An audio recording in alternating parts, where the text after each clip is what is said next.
আসসালামু আলাইকুম। HSC 25, 26, 27 batch তোমরা যারা ভিডিওটা দেখছো সবাইকে অভিনন্দন জানাচ্ছি আজকে ক্লাসে।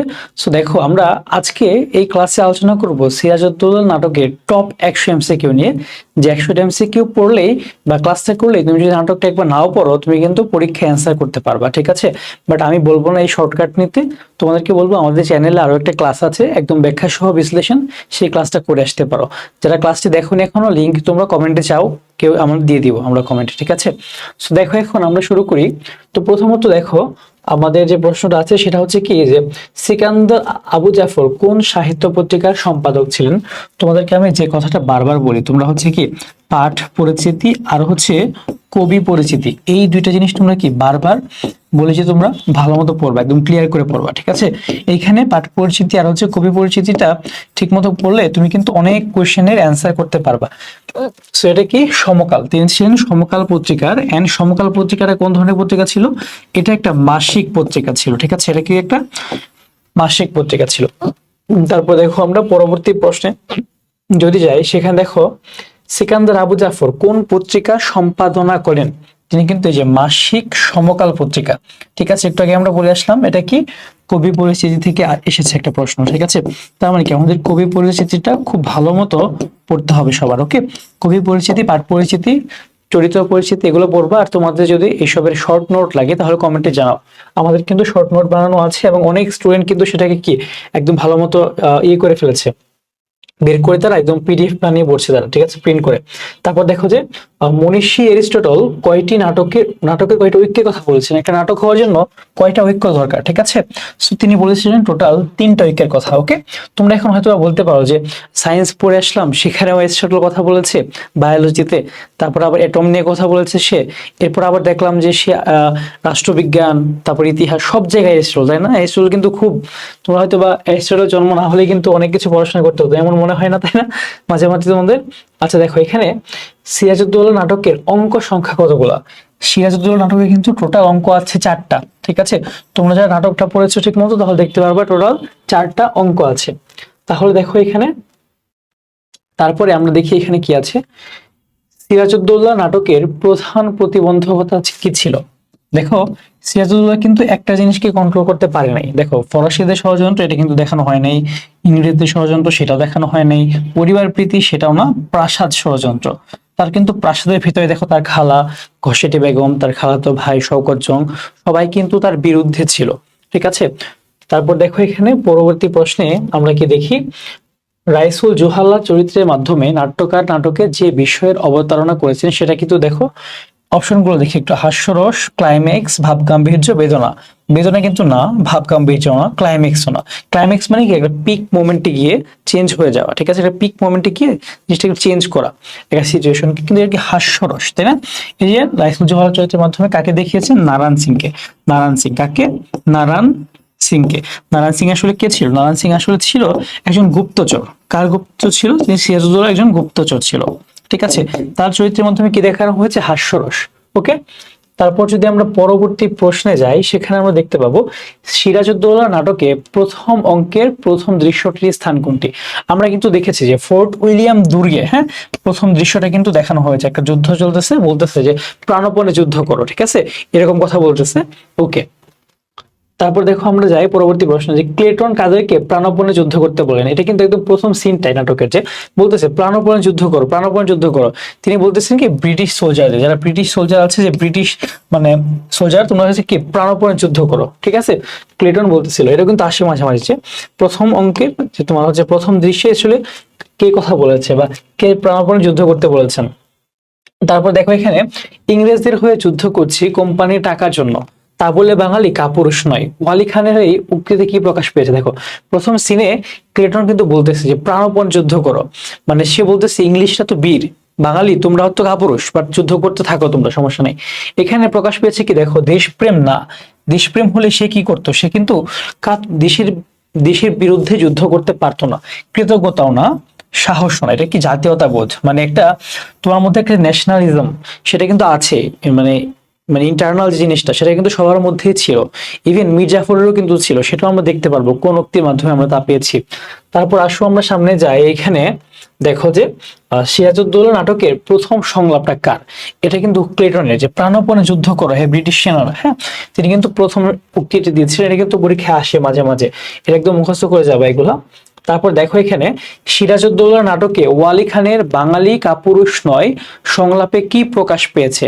এখানে দেখো ইংরেজি বিদ্বেষ না, দেশপ্রেমও না। দেশপ্রেম হলে কিন্তু সে যুদ্ধ করতেই পারতো না, এখানে কিন্তু বীরত্বটাও হয় না, এটা কি সাজাত্যবোধ, মানে কি এই যে ন্যাশনালিজম বা জাতীয়তাবোধ, ঠিক আছে, একটা ওয়ার্ড অন্য একটা বোর্ড এসেছিল, সেটা কি জাতীয়তাবোধ, ঠিক আছে, জাতীয়তাবোধ, তার মধ্যে কি জাতীয়তাবোধ এসেছে বলেই সে কি এই কথাটা বলেছেন।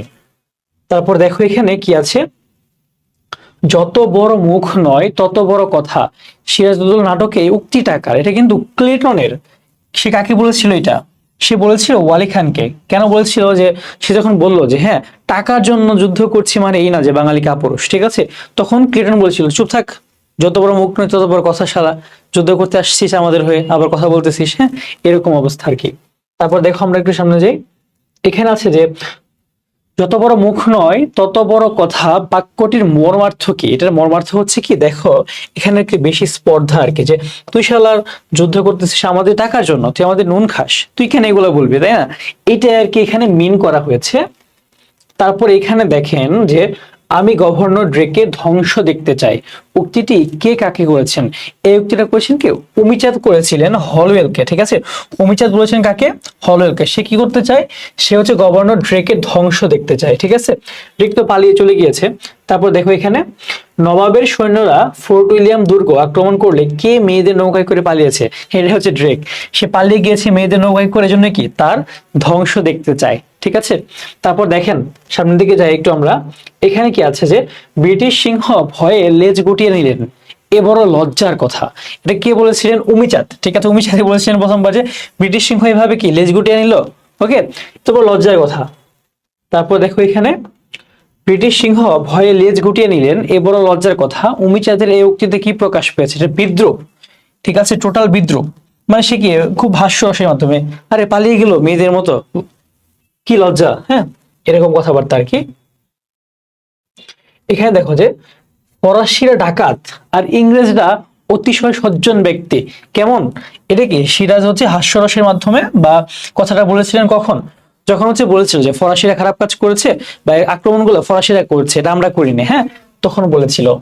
আচ্ছা, তারপর আসেন সামনে যাই আমরা, নবাব সিরাজউদ্দৌলা কাকে আলীনগরের দেওয়ান নিযুক্ত করেন? নবাব সিরাজউদ্দৌলা আলীনগরের দেওয়ান নিযুক্ত করেছিলেন কাকে? মানিকজাতকে, ঠিক আছে, তিনি কিন্তু ওই ফার্স্ট অঙ্কেই কিন্তু তাকে বললেন যে তোমাকে আলীনগরের আমরা দেওয়ান নিযুক্ত করলাম, ওকে।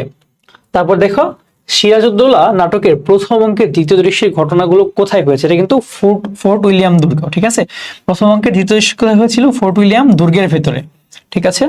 তারপর আমরা একটু সামনে যাই,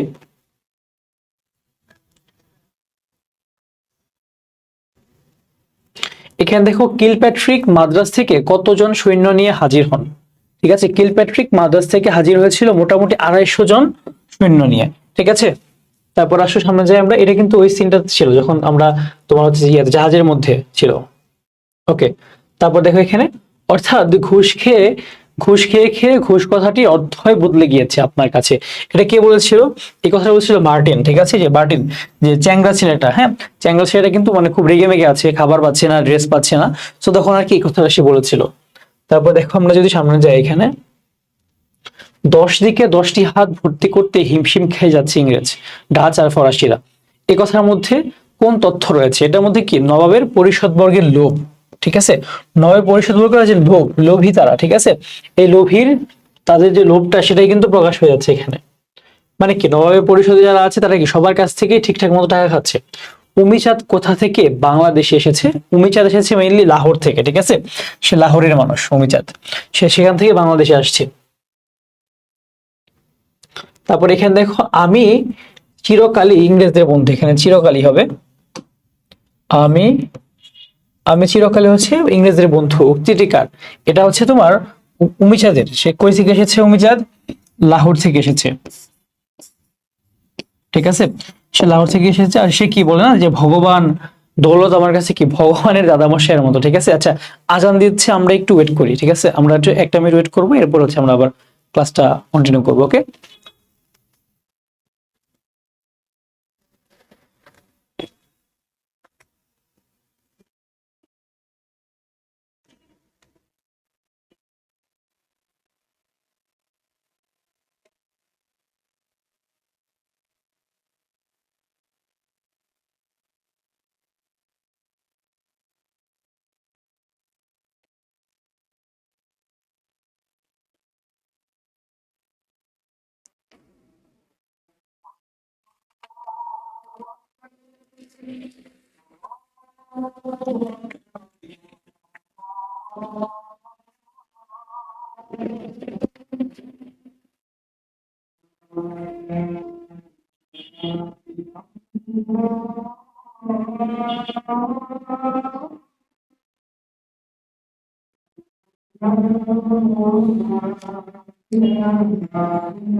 ওকে, ঠিক আছে, আসলে আমরা একটু সামনের দিকে যাই। তার আগে আমার একটা জিনিস হচ্ছে যে মনে পড়লো, আমি হচ্ছে একটু স্লিপ অফ টাইম করে ফেলেছি, তোমাদের একটা জিনিস দেখাই আমি, সেটা একটু দেখে নিও। হ্যাঁ, যারা ক্লাসটা করতেছো তোমরা হয়তো অনেক ক্লাস করার টাইমে কমেন্টে জানাবা। এখানে ফোর্ট উইলিয়াম দুর্গ না, এখানে ফোর্ট উইলিয়াম জাহাজ হবে। ঠিক আছে, এখানে হবে হচ্ছে কি ফোর্ট উইলিয়াম জাহাজ।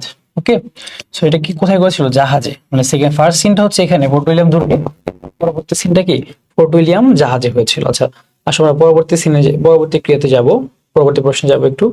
আচ্ছা, সো এখানে পরবর্তী প্রশ্নটা আমাদের আছে হচ্ছে এখানে দেখো, সিরাজউদ্দৌলা নাটকে কে নবাব হলে সকলের উদ্দেশ্য হাসিল হবে? সেটা কি ছিল? শওকত জং।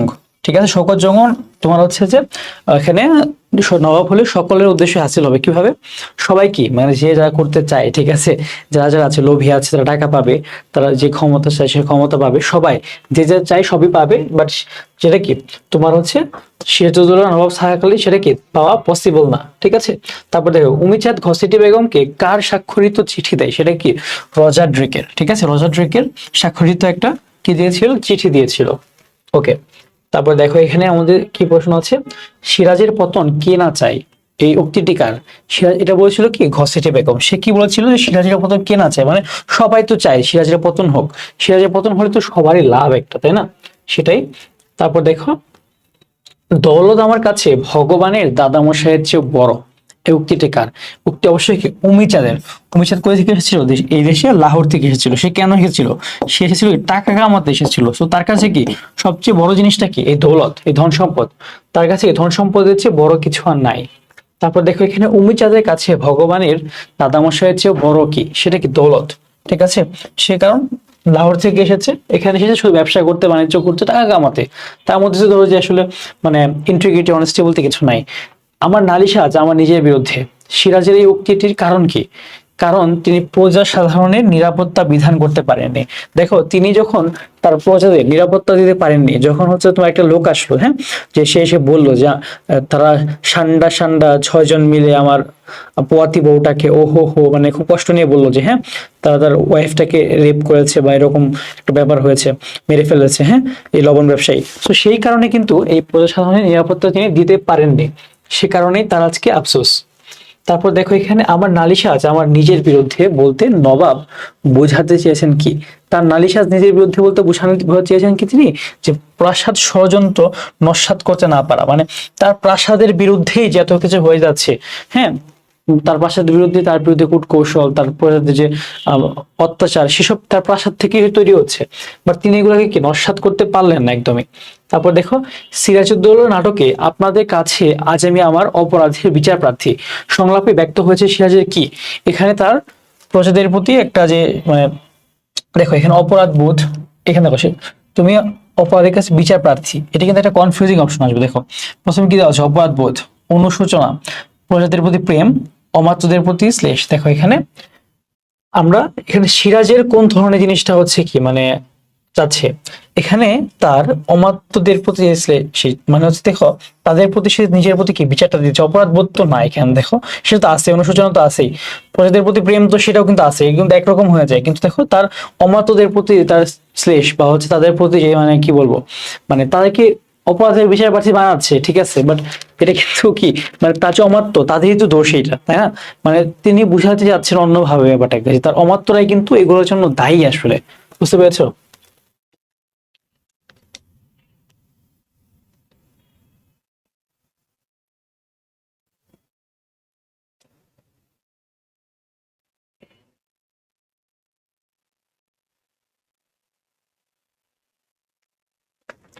আচ্ছা, তারপর হচ্ছে আমরা একটু সামনের দিকে যাই। দেখো এখানে কি আছে?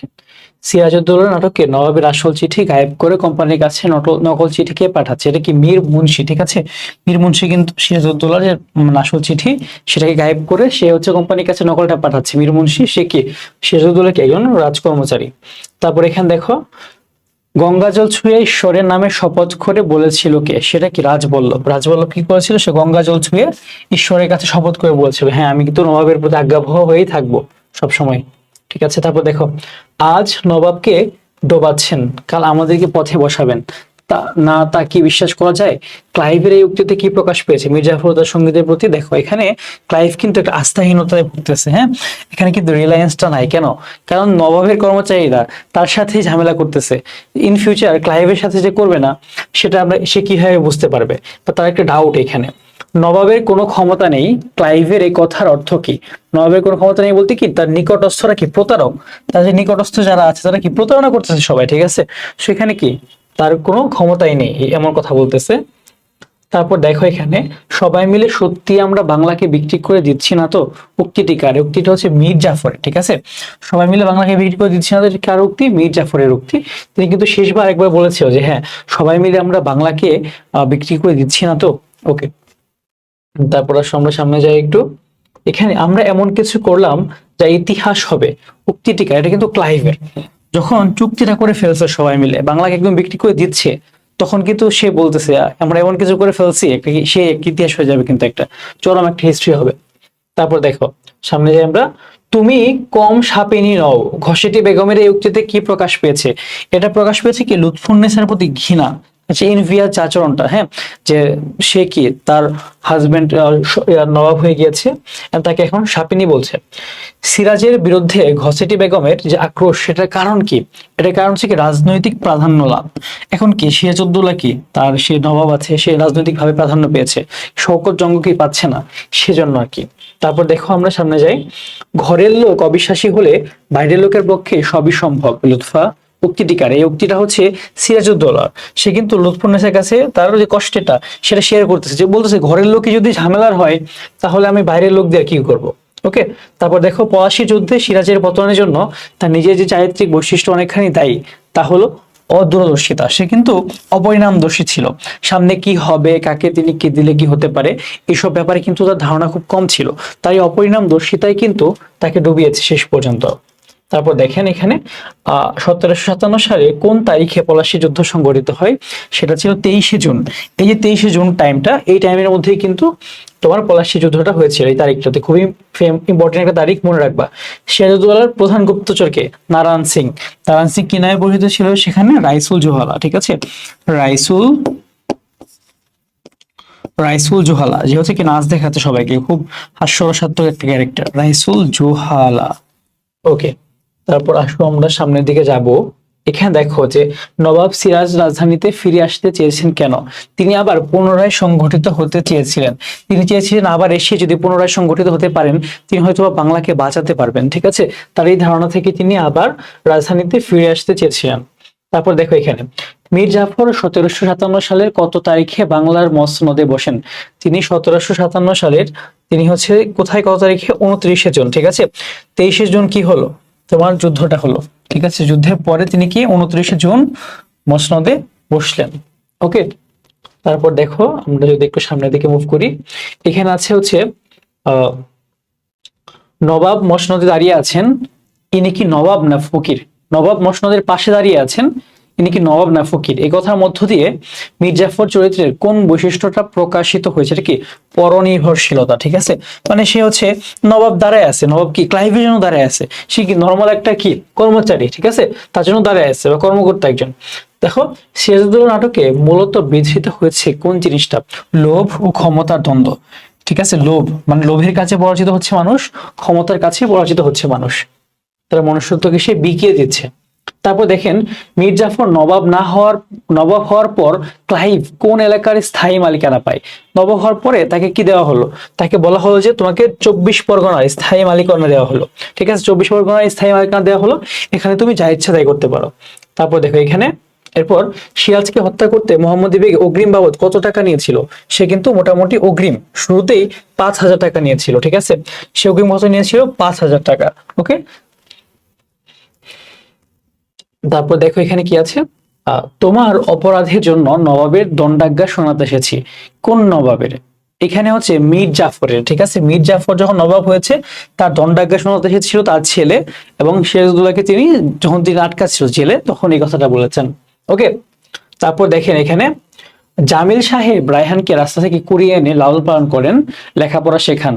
জামিল সাহেব নিজের সন্তানের মতোই তাকে ভালোবাসতেন, কিন্তু জামিল সাহেব মারা যাওয়ার পর রায়হান সম্পত্তির লোভে জামিল সাহেবের ছেলেকে হত্যা করে। অধ্যাপক রায়হান নিচের কোন চরিত্রের সাথে তুলনা? এটা অবশ্যই কি মোহাম্মদী বেগ, যে কাকে হত্যা করেছেন? সিরাজউদ্দৌলাকে। ঠিক আছে, এন্ড সিরাজউদ্দৌলার নানা তিনি কিন্তু মোহাম্মদী বেগকে এনে লালন পালন করেছেন। ওকে, এরপর দেখেন আমরা সামনে দিকে যদি একটু যাই, ইস্ট ইন্ডিয়া কোম্পানির কাশিম বাজার কুঠির প্রধানকে? এখানে কে? William Watts. ঠিক আছে, কাশিম বাজার কুঠির প্রধানকে? William Watts. ওকে, তারপর একটু যদি আমরা যাই সামনের দিকে, সিরাজউদ্দৌলা নাটকে সিরাজউদ্দৌলার উপস্থিতি আছে কয়টি দৃশ্যে? নাটকে কিন্তু প্রায় 8টা দৃশ্যে তার উপস্থিতি বিদ্যমান। ওকে, এই জিনিসগুলো কিন্তু আসে, যেহেতু একবার এসেছে বারবার আসতে পারে, তোমরা একটু পড়ে যাবা। তারপর দেখো সিরাজের কোন অমাত্য নিরীশ্বরবাদী জৈন ধর্মের অনুসারী ছিলেন? সেটা কিন্তু কে? জগৎ শেঠ। জগৎ শেঠ কিন্তু কি ছিল? জৈন ধর্মের অনুসারী ছিল। এটা কিন্তু তোমার শব্দার্থ থেকে এসেছে, শব্দার্থগুলো একটু ভালো মতো পড়তে হবে আমাদেরকে। তারপর দেখেন মীর মর্দান কেমন ছিল?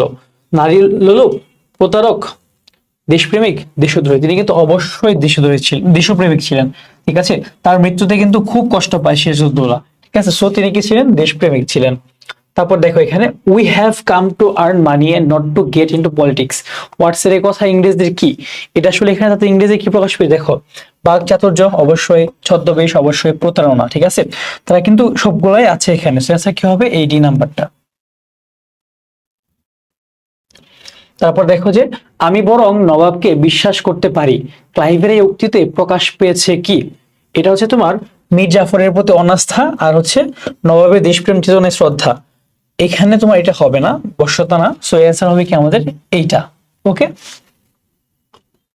তারপর যদি আমরা সামনে যাই, দেখো মিরন সিরাজউদ্দৌলার বিরুদ্ধে যেসব অভিযোগ শুনিয়েছিল তার মধ্যে দেখো বাংলার জনসাধারণকে উৎপীড়ন, দরবারের পদস্থ আমির ওমরাদের মর্যাদাহানি, মতিঝিলের জলসা চিরকালের জন্য ভেঙে দেব।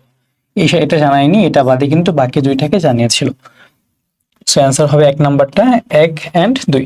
ওকে, তারপরে দেখো পরবর্তী প্রশ্নে আমরা এখানে কি দেখি। এক রাতে একদল অচেনা লোক রাহাত সাহেবের বাড়িতে আশ্রয় চায়। রাহাত সাহেব দয়া পরবশ হয়ে তাদেরকে থাকা ও খাওয়ার ব্যবস্থা করেন, কিন্তু মধ্যরাতে সেই অচেনা লোকেরা বাড়ির সবাইকে জিম্মি করে টাকা পয়সা ও মূল্যবান জিনিসপত্র নিয়ে পালিয়ে যায়। উদ্দীপকের আগন্তুকেরা শেষ নাটকের কাজের সাথে মানে তোমার ধরো যে মিল রয়েছে, এটা কিন্তু ইংরেজদের সাথে মিল রয়েছে, ঠিক আছে। ইংরেজরা কি এখানে এসে তোমার প্রথমে কি ব্যবসা করতে আসছে, তোমাকে এখানে হেল্প করছে নবাবেরা, এন্ড আলটিমেটলি তাদেরকে কি তাদের কাছ থেকে তাদের ক্ষমতা নিয়ে নিয়েছে। হ্যাঁ, তারপর দেখো এখানে এই সেম উদ্দীপকে সিরাজউদ্দৌলা নাটকের এরূপ সাদৃশ্য পরিলক্ষিত হয়। বাণিজ্য করতে এসে ক্ষমতা দখলের চেষ্টা, নবাবের সাথে সংঘর্ষে লিপ্ত হওয়া, মির্জাফরের সাথে গোপনে সন্ধি করা।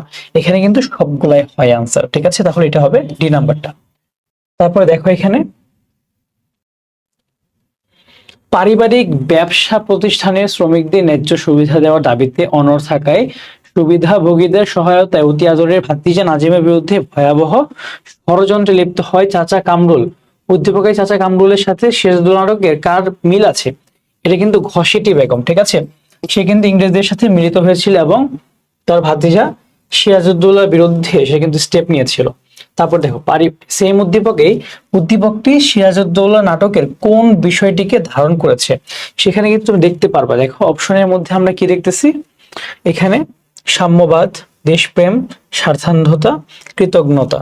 এটা কিন্তু স্বার্থান্ধতা হবে, নিজের স্বার্থের প্রতি সে কি অটল থেকেছে, ঠিক আছে। এখানে দেখো যে স্বাধীনতার যুদ্ধে গ্রামের এক বাড়িতে আশ্রয় নিয়েছিল আহত কয়েকজন মুক্তিযোদ্ধা। টাকার লোভে বাড়ির মালিক তাদেরকে পাকিস্তানি সেনাদের হাতে তুলে দেয়। সেই থেকে সে বজলুল রাজাকার নামে সকলেই ঘৃণার পাত্র হয়ে আছে। এখানে কার সাথে মিল রয়েছে দেখো, বজলুল রাজাকারের সাথে। এখানে দেখবা যে রায়দুর্লভ, শওকত জং, ক্লাইভ, রাইসুল জোহর, এখানে কিন্তু রায়দুর্লভের সাথে মিল আছে, ঠিক আছে। সে কিন্তু টাকার জন্য লোভী। হ্যাঁ, তারপর দেখো এখানে সেই উদ্দীপকেই বজলু এবং নাটকের চরিত্রে যে জিনিসটার চরম অভাব সেটা কি, সেটা হচ্ছে দেখো নৈতিকতা, এটা না, আত্মসংযম না, দেশপ্রেম। হ্যাঁ, দেশপ্রেমটা হবে আমাদের অ্যান্সার। ওকে, তারপর দেখো যে 71-এর মহান মুক্তিযুদ্ধে পাকিস্তানি হানাদার বাহিনী এ দেশীয় দোসরদের সহায়তায় আমাদের দেশে ব্যাপক নির্যাতন চালায়, অসংখ্য মানুষের বাড়িঘর পুড়িয়ে দেয়, মা বোনদের সম্মান হানি করে এবং ব্যাপক গণহত্যা চালায়।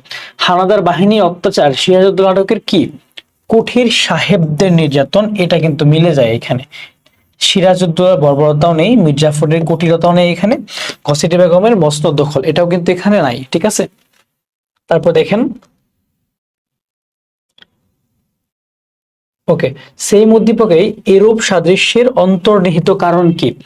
উঠিয়াল ইংরেজ কর্তৃক নিরীহ প্রজাদের উপর অত্যাচার, এটা হয়। লবণ বিক্রেতার বাড়িঘর জ্বালিয়ে দেওয়া, নবাবের অর্থ আত্মসাৎ, সাথে এটা মিলে না। এখানে অ্যান্সার হবে এই দুইটাই, ঠিক আছে। অর্থ আত্মসাতের সাথে কিন্তু মানুষের যে কষ্টটা সেটার সাথে মিল নাই। ওকে, তারপর দেখেন সামনের দিকে, জমিদার কান্ত রায়ের মৃত্যুর পর একমাত্র পুত্র হীরক রায় জমিদারি লাভ করেন। হীরক রায়ের বয়সে তরুণ ও সরল প্রকৃতির মানুষ, সরলতা সুযোগ নিয়ে কাকা তপন রায় অমাত্যদের নিয়ে গভীর ষড়যন্ত্রে লিপ্ত হয়। টের পেয়ে হীরক রায় কঠোর হয়ে ষড়যন্ত্র দমন করেন। দেখো এটা কিন্তু শুনেই বোঝা যাচ্ছে যে কার সাথে বৈপরীত্য আছে, সেটা কি সিরাজউদ্দৌলার সাথে বৈপরীত্য আছে। হীরক রায়ের অমাত্যদের সাথে সিরাজউদ্দৌলা নাটকের কোন চরিত্রের মিল আছে? তুমি কিন্তু এখানে রায় দুর্লভের সাথে কিন্তু আমরা একটা চরম মিল খুঁজে পাচ্ছি, ঠিক আছে। সে কি টাকার লোভে কিন্তু সে কি করে, ভেতরে ভেতরে প্লট করে। এখানে আমরা সেই উদ্দীপক, প্রশ্ন হচ্ছে হীরক রায় কর্তৃক ষড়যন্ত্র দমন ঘটনাকে স্মরণ করে দেয় কোনটা, সিরাজউদ্দৌলা নাটকের কোন চরিত্র? দেখো এখানে আমরা কি, আমরা কোন জিনিসটাকে আমাদের মনে করায় দেয়? সিরাজের কলকাতা অভিযান এটা হয়, ঘসেটি বেগমের নজরদারি সেটাও হয়, কোম্পানির বিরুদ্ধে যুদ্ধ ঘোষণা সেটাও কিন্তু হয়। এখানে কিন্তু সবগুলাই হয়েছে। ওকে, তারপর দেখেন আমরা যদি সামনের দিকে যাই একটু, কালাম ভাড়া করা বাড়িতে বসবাস করে দীর্ঘদিন এক বাড়িতে থাকার সুবাদে বাড়িওয়ালা আনোয়ারের সাথে সুসম্পর্ক গড়ে তোলে। আনোয়ারের চাচাতো ভাই জামিল সম্পত্তির লোভে আনোয়ারকে হত্যা করতে উদ্যত হয়।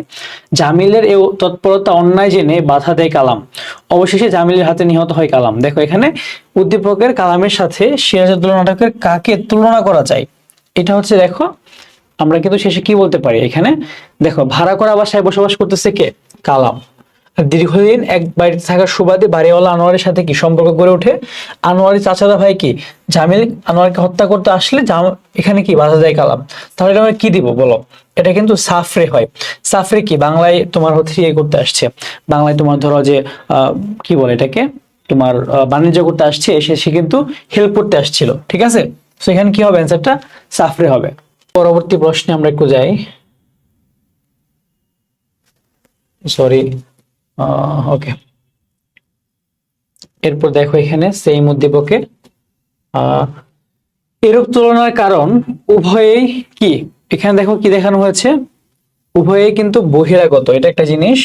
এরপর দেখো স্বগোত্রের জন্য কিন্তু লড়ছে না, ন্যায়ের প্রতিষ্ঠা করতে চেয়েছে, এটা কিন্তু কার কার সাথে পরিচয় আছে, তোমার সাফের সাথে কিন্তু মিল আছে, বহিরাগত প্লাস প্লাস ন্যায়ের প্রতিষ্ঠা করতে চেয়েছে। সো আমাদের অ্যান্সারটা হবে কি 1 আর 3। ওকে, তারপরে আসেন আমরা একটু সামনের দিকে যাই। স্বার্থের কারণে তমাল সাহেবের জীবনে চরম বিপর্যয়ের সময় স্ত্রী পুত্র কন্যা দূরে সরে গেল, অথচ বিশ্বস্ত ভৃত্য আনোয়ার জীবন দিয়ে হলেও তমাল সাহেবের নিরাপত্তা নিশ্চিত করার শপথ নেয়। অধ্যাপক আনোয়ারের সিরাজউদ্দৌলার সাথে কার মিল আছে, দেখো এখানে কিন্তু আমরা নারায়ণ সিং এর সাথে মিল খুঁজে পাই, ঠিক আছে। নারায়ণ সিং সে রাইসুল জোহালা, সে কিন্তু শেষ মুহূর্ত পর্যন্ত সিরাজউদ্দৌলার পক্ষে ছিলেন এবং তিনি কিন্তু ইংরেজদের বিরুদ্ধে কথা বলে গেছেন একদম লাস্ট মোমেন্ট পর্যন্ত, ঠিক আছে। তারপর দেখেন এখানে উদ্দীপকের সিরাজউদ্দৌলা নাটকের যে ভাব প্রকাশিত হয়েছে সেটা কোনটা, আমরা কি দেখতে পাই স্বার্থান্ধতা, এটা অনেকেরটা আছে, অনেকে স্বার্থান্ধ ছিল, ব্যক্তিগত জীবনের বিপর্যয় সেটাও আছে, আত্মীয়তার বন্ধনের শৈথিল্য, এখানে কিন্তু আমরা মোটামুটি সবগুলাই মিল পাই এখানে, ঠিক আছে। তারপর দেখো এখানে মুক্তিযুদ্ধে পাকিস্তানি সেনা শাসক রাজনীতিবিদ ও কতিপয় বিপদগামী দোসর জনসাধারণের উপর নিষ্ঠুর নির্যাতন চালায় এবং জানমালের ব্যাপক ক্ষয়ক্ষতি করে। এদেশের আপামর জনতা দেশপ্রেমে উদ্বুদ্ধ হয়ে প্রতিরোধ ব্যবস্থা করে তোলে।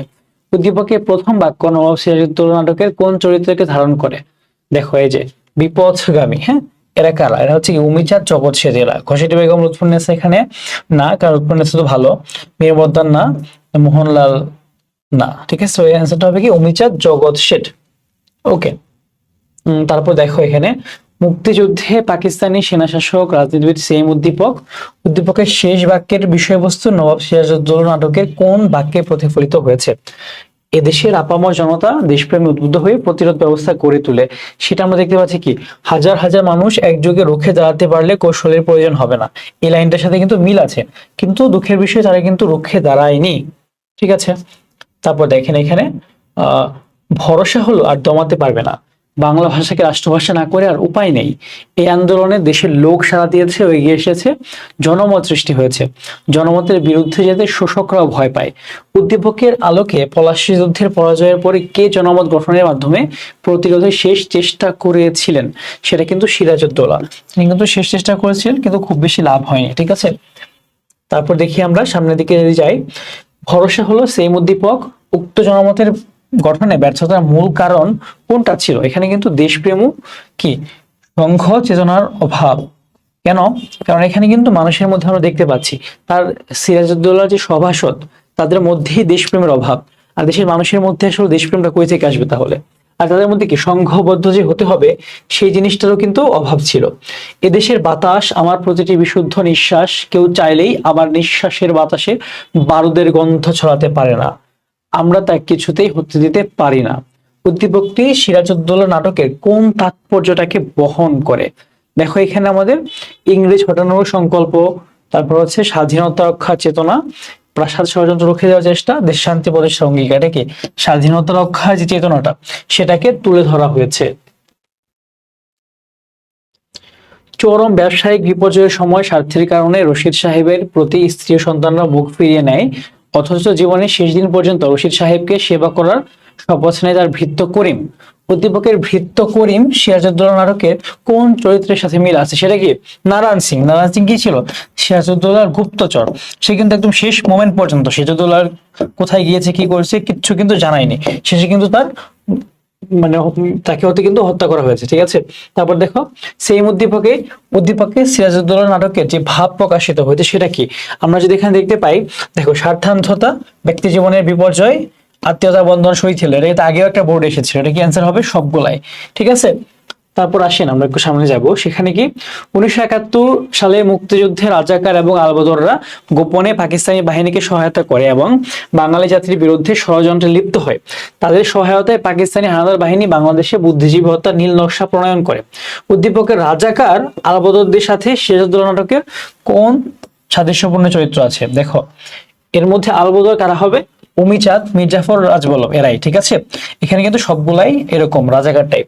ওকে, তারপর দেখো 1971 সালের মুক্তিযুদ্ধে রাজাকার ও আলবদররা গোপনে সেম উদ্দীপক এবং সিরাজউদ্দৌলা নাটকের মূল বিষয়টা কি? এখানে আমরা দুই জায়গায় আসলে কি বিষয় তুলে ধরা হয়েছে, সেখানে কি আমাদের দেখতে পাই পরাধীনতা না, স্বার্থপরতা না, ঈর্ষাঘাতকতা হয় না, আসলে মেইনলি বিশ্বাসঘাতকতা। এটা কিন্তু একদম মানে অ্যাকচুয়াল মিনিংটা দেয় আমাদের এখানে।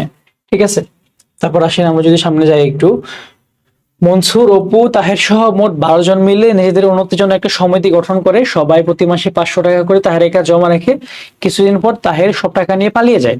উদ্দীপকের তাহের সিরাজউদ্দৌলা নাটকের কার প্রতিনিধি? এটা কি মীর জাফর। হ্যাঁ, মীর জাফর কিন্তু এমন কাজ করেছে সিরাজউদ্দৌলার সাথে। ঠিক আছে, তারপর দেখো উদ্দীপকের সিরাজউদ্দৌলা নাটকের কোন বিষয়টি ফুটে উঠেছে? সেটা কি? বিশ্বাসঘাতকতা। হ্যাঁ, সব জায়গায় এখানে কি উদ্দীপক একটু আগে দেখেছিলাম আমরা যে সে বিশ্বাসঘাতকতা করেছে, টাকা নিয়েছে। এদিকে মির্জাফরও কিন্তু সিরাজের সাথে বিশ্বাসঘাতকতা করেছে। আলবদর আলেন্দে ছিলেন চিলির সালভেদর আলেন্দে ছিলেন চিলির নির্বাচিত প্রেসিডেন্ট। 1973 সালে দেশের সেনাবাহিনী তাকে হত্যা করে ক্ষমতা গ্রহণ করে আলেন্দো কর্তৃক নিয়োগপ্রাপ্ত জেনারেল পিনোচেট। সেখানে দেখো পিনোচেটের সাথে কার মিল আছে? এখানে অবশ্যই সবচেয়ে বেশি মিল কি? মির্জাফরের আছে, কারণ মির্জাফর কি ছিল? তিনি সিরাজউদ্দৌলা কি ছিল? সেনাপতি।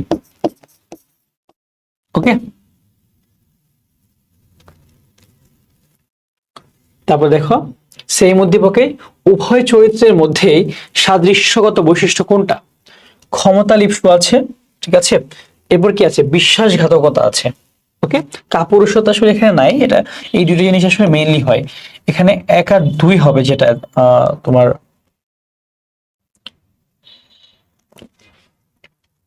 আমরা যে এখানে একটা বানাতে পারি। আচ্ছা দেখো একটু মুছে আমি এই জিনিসটাকে, দেখো এখানে উভয় যে চরিত্র এখানে, ঠিক আছে, এখানে কি আছে? দেখো ক্ষমতা লিপ্স মানে ক্ষমতার প্রতি ভালোবাসা তো আছেই, বিশ্বাসঘাতকতা তো আছেই, আর এখানে তোমার কাপুরুষতাটাকে খুব বেশি কিন্তু উঠে আসে না এখানে। ঠিক আছে, এখানে এই দুটো জিনিসই হয়, অ্যান্সার হবে এইটা।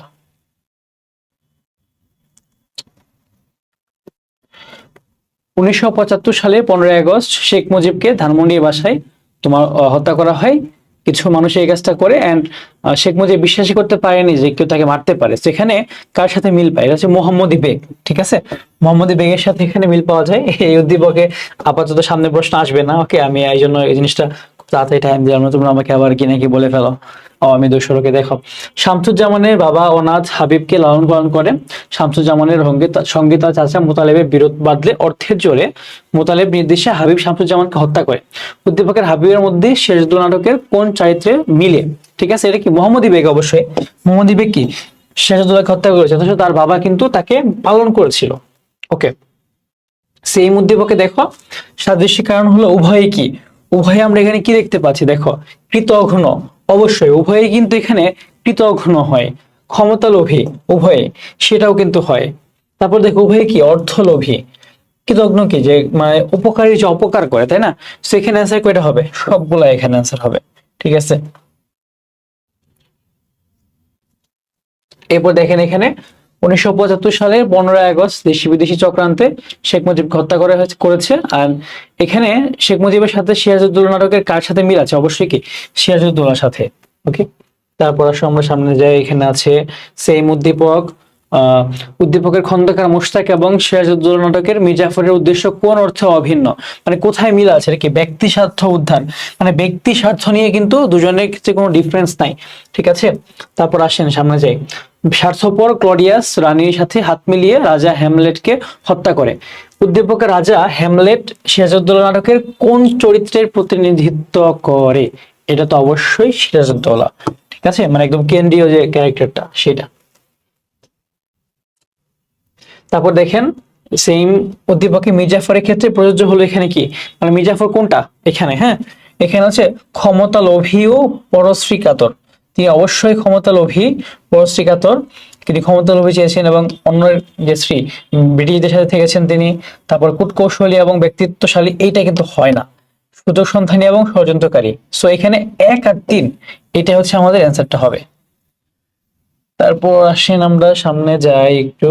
এখানে বিত্তশালী আশিক চৌধুরী তারা একমাত্র সন্তান জামিল চৌধুরী ও সম্পদে দেখাশোনার জন্য নাসির মিয়াকে পরিবারের একজনের মতো স্থান দেয়, কিন্তু চৌধুরী সাহেবের মৃত্যুর পরে নাসির মিয়ার সম্পদের লোভে সূক্ষ্মমন্ত্র জামিল চৌধুরীকে হত্যা করে। সেখানে দেখো কোনটা হবে অ্যান্সার। অবশ্যই নাসির মিয়ার সাথে মিলকার মোহাম্মদী বেগের, সে কি নবাবকে হত্যা করেছে কিসের বিনিময়ে? টাকার বিনিময়ে। সেই উদ্দীপক ও সিরাজউদ্দৌলা নাটকের মধ্যে পরিণতি কি? আসলে দুইটা পরিণতি কি? করুণ এবং যন্ত্রণাদায়ক। ওকে, সো এটা একটু দেখবো আমরা। তোমাদের পরীক্ষা খুব সামনে এসেছে, 25 ব্যাচ, তাই হয়তো একটু ফাস্ট করছি যাতে তোমরা একটু ফাস্ট দেখতে পারো, তোমাদের টাইম যাতে একটু বেঁচে যায়। তোমাদের সাজেশন দেবো কি একটা, তোমরা 2x দিয়ে ক্লাসটা দেখবো। আমি কিন্তু ক্লাসের মাঝে যেন কোনো এক্সট্রা কথাবার্তা বলি নাই। রাস্তায় কুড়িয়ে পাওয়া মিঠুকে এনে নিজের সন্তানের মতোই লেখাপড়া শেখান নিয়াজের মা, বিয়ে দিয়ে সংসারও সাজিয়ে দেন তিনি। অথচ ব্যবসা সংক্রান্ত বিষয়ে সামান্য কথা কাটাকাটি জের ধরে নিয়াজকে নির্মমভাবে হত্যা করে মিঠু। উদ্দীপকে মিঠুর সাথে কার মিল আছে? অবশ্যই কার সাথে? মোহাম্মদী বেগের সাথে। মোহাম্মদী বেগ নিয়ে কিন্তু প্রশ্ন প্রতি বছরই প্রায় আসবে, ম্যাক্সিমাম বোর্ডই। উদ্দীপকের সাথে দেখো উল্লিখিত প্রতিনিধিত্বের কারণ কি? বিশ্বাসঘাতকতা। আসলে এখানে ঠিক আছে, এখানে আমরা এটা দেখতে পাচ্ছি যে বিশ্বাসঘাতকতাটা আছে আমাদের কিন্তু শেষ।